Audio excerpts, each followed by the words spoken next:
ত্রয়োদশ জাতীয় সংসদ নির্বাচনের ও গণভোটের ব্যালট পেপার খুলনার ৬টি আসনের ৯টি উপজেলায় পাঠানো শুরু হয়েছে। সোমবার খুলনা জেলা প্রশাসকের কার্যালয়ের ট্রেজারি শাখা হতে নির্বাচনী কার্যক্রম পরিচালনার দায়িত্বে থাকা কর্মকর্তাদের নিকট হস্তান্তর করা হয়।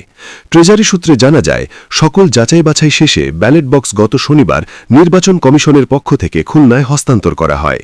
খুলনা জেলা নির্বাচন অফিসার মোহাম্মদ সোহেল সামাদ জানান, খুলনা জেলায় ৮৪০টি ভোটকেন্দ্রের মধ্যে সোমবার ১৪৮টি ভোটকেন্দ্রের নির্বাচনের ব্যালট পেপার ও গণভোটের ব্যালট পেপার উপজেলার সহকারী রিটার্নিং অফিসারের কার্যালয়ে পাঠানো হচ্ছে।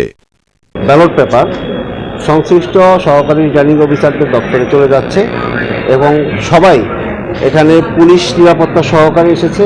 আমরা যারা মালামাল রিসিভ করবে তাদেরকে বলে দিয়েছি যে মালামাল সঠিকভাবে চেক করে ব্যালট পেপার সহ অন্যান্য যে আনুষঙ্গিক মালামাল আছে, নির্বাচনী যত মালামাল আছে সব কিছু ভালোভাবে চেক করে তারা নিরাপত্তা সহকারে সংশ্লিষ্ট উপজেলায় সহকারী রিটার্নিং অফিসারের দপ্তরে নিয়ে যাবে এবং আগামীকালকে এগুলো তারা কেন্দ্র ওয়াইজ ভোট কেন্দ্র অনুযায়ী তারা এগুলো ভাগ করবে, বিভাজন করবে। তারপরে 11 তারিখে এই সকল মালামাল ভোট কেন্দ্রে চলে যাবে রিটার্নিং অফিসারদের সাথে নিরাপত্তা সহকারে। ইনশাআল্লাহ আমরা 12 তারিখ থেকে আমরা সঠিকভাবে যাতে নির্বাচনটা সম্পন্ন করতে পারি। 840টা ভোট কেন্দ্রে আমাদের মালামাল যাচ্ছে।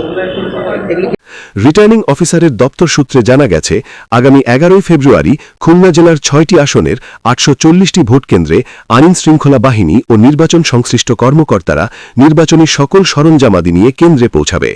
6 আসনের 4177টি কক্ষে 21,01,351 জন ভোটার তাদের ভোটাধিকার প্রয়োগ করবেন। এর মধ্যে 10,46,439 জন পুরুষ, 10,54,883 জন মহিলা ও 29 জন হিজড়া রয়েছেন। ডেস্ক রিপোর্ট, বাংলার গেজেট।